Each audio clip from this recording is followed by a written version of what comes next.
Urjii Afrikaa gurraachi boone Abbabaa Biqilaan mo'achuu barree daraartuu tulluun milkoofne siniin kabajaa arganne ardii hundarra mul'anne hunduu gammadaa gammanne.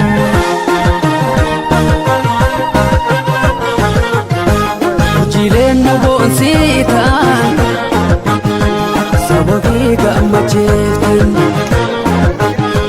mo'achuudhaan sin beekna atilee to'ota keenya mul'attee faajiin keenya dhaloota fakkeenya galatoomaa jenneerra gammadee sabni keenya. Urjiilee gurraacha Afrikaa nu boonsan guddaa gatika Abbee Biqilaan kan dhufe Hayilee Gabrasillaasee itti fufe.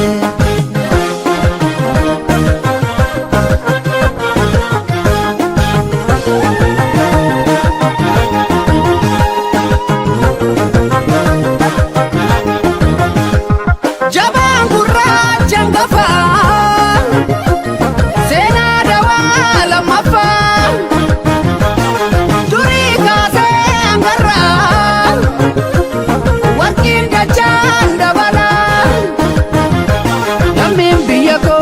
gammadee siniin kan maqaa argate ol kaatee faajiin mirmirraan sirraa jeffatee addunyaan.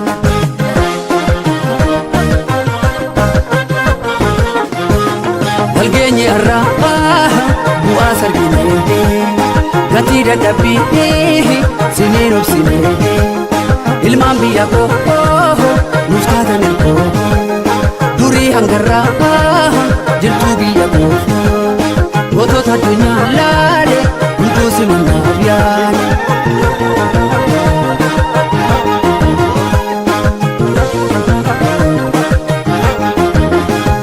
Gammachuun dachaa dachaa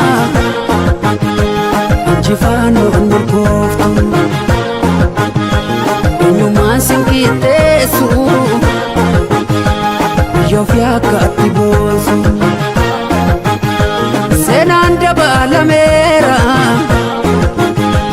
eenyummaan ol ka'eera. Seenaan dabalameera eenyummaan ol ka'eera.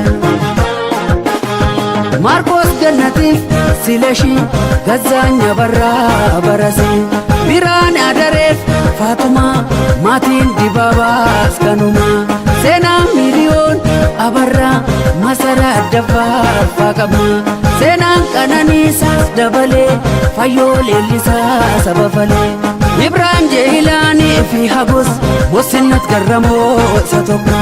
Cimsuu dhadhaloo taa dhufu warqiin dadhabbiidhaan kan dhufu.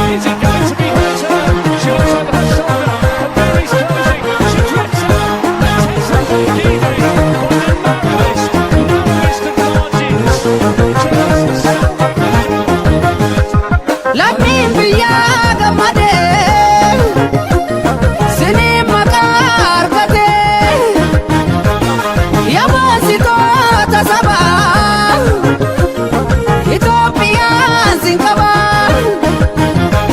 Gudaaf sagaayeef dirribeen taammiraa tolaa kan dhufe yoomiif Salamoon Baaraggaa gudaaf Muktaar fa'aa jiruudha. Gootom Gabrasillaaseef Magdas fa'aa warquhaaf lammeechaa jiruudha. Tarreessee maqaan infituu ulfaadhaa gareen hundumtuu eenyuutu sin caala har'allee urjii Afrikaa qacalee. Eenyuutu sin caala har'allee urjiilee Afrikaa qacalee.